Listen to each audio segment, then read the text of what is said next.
Hello everybody, this is Dr. Tess Vaughn and I am back with more stretches. So these are either stretches I do myself or I give to my clients to do. There'll be about 5 of them. Hope you love them. Let me know if you have any questions. Click to subscribe.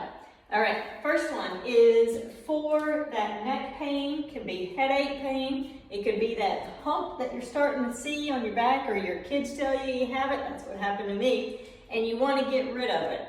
All right, this can also help with where it just feels like your shoulder blades, like you're constantly going back. You have that deep, achy kind of shoulder blade pain that's in here in the spine. All of those can be helped with this. So you'll grab a pole. This is just a PVC pipe. You can get a golf club, a broomstick, baton, whatever you happen to have. You're going to start over your shoulder. You're going to make sure that your hips are in line, so as you start to bring the pole down behind your head, with those elbows going in by your side, you don't want to find yourself taking the head forward to get the pole behind you, and you want to make sure that as you bring it down, you're not going into this arch with your hips and your pelvis. So you want to keep everything stacked and in line as you pull it down. Elbows are coming down, head is still. All right, and you'll do, 5, 6, 7, whatever just feels comfortable for you. Right there, okay? To go along with that one, if you have a medicine ball, fine, you can use anything that you might have. It is the same concept of what we just did, but it gets a little bit more on these pec muscles that when they're tight, they can cause that shoulder blade, mid-back pain, they can cause the shoulders to wing. So it's just a good stretch to do. It also helps the posture to keep that head back and not kind of hang out and slump.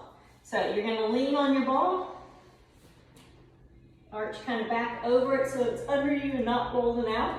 You're going to take your pole again and you're just going to let it go back behind you as the head goes. So everything is just stretching. And bring it back. And you'll hold it back there for about 3 breath cycles. With each exhale, you're just gonna melt. You're gonna just fold over this ball and relax and drop into the ball. Okay, you don't have to force the stretch. You just wanna feel your body relax and that tension leave. All right, so those are 2 mainly for your upper body. Now a couple for your lower body.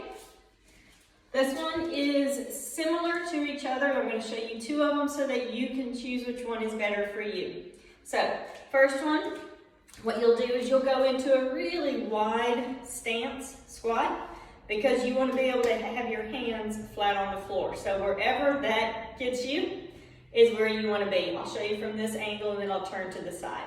So what this is going to do is it's going to get those inner thigh muscles, which if you have pelvic floor problems, glute pain, hip pain, low back pain, SI pain, the tighter, weak adductors can cause some of that. So that's some of this that will come into play. Also for women who may have leaking, so pelvic floor issues, this muscle when it's really tight can pull on those pelvic floor muscles and create some problems. So your body also needs to be able to rotate. We spend so much of our day just in this straightforward position that sometimes we lose that rotation. We have to be able to rotate and that rib cage has to be able to move in order to get good breaths.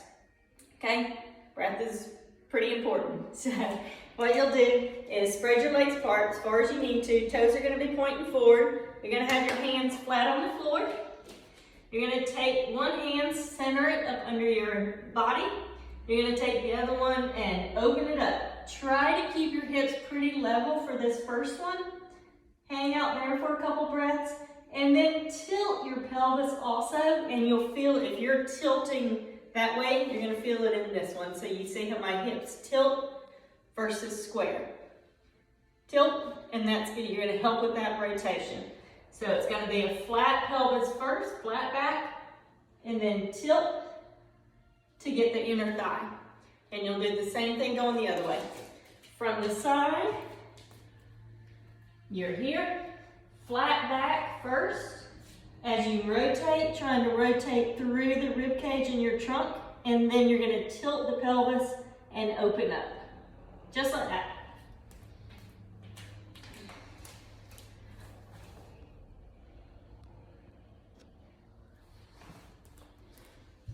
Okay, a variation of that one, and you get a little bit more stretch, but it takes a little bit more positioning. So you're gonna be in a half kneel.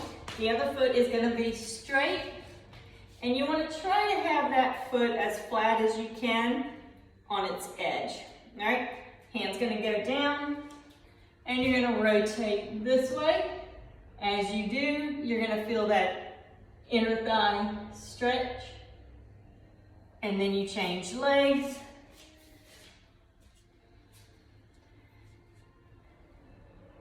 And stretch again. Like that. Okay?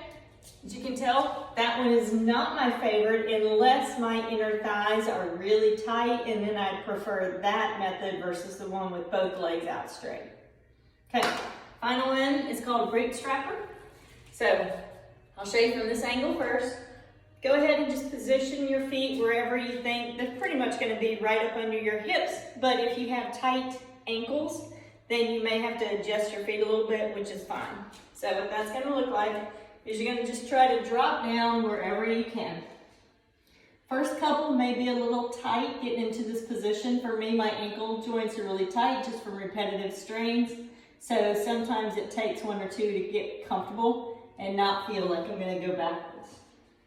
Okay, hands are on the ground, and all you're going to do is start to come up, keeping your head and your hands down as straight as you can comfortably, and then bring it back down. And do repeats of that about 5 to 7 times. If you don't go all the way up and extend your knees, that's fine. You go, you touch where you feel it in the hamstrings primarily, sometimes in the back, and that's where you're going to stop before you come back down. From this position, you're here. You're going to kind of play with where those feet need to be, keeping the hands down, head down, hips come up, and back down, and up. And this is called an active stretch, meaning that you're going to do repetitions of it. You're not just going to hold it. All right, let me know if you have questions. Thanks.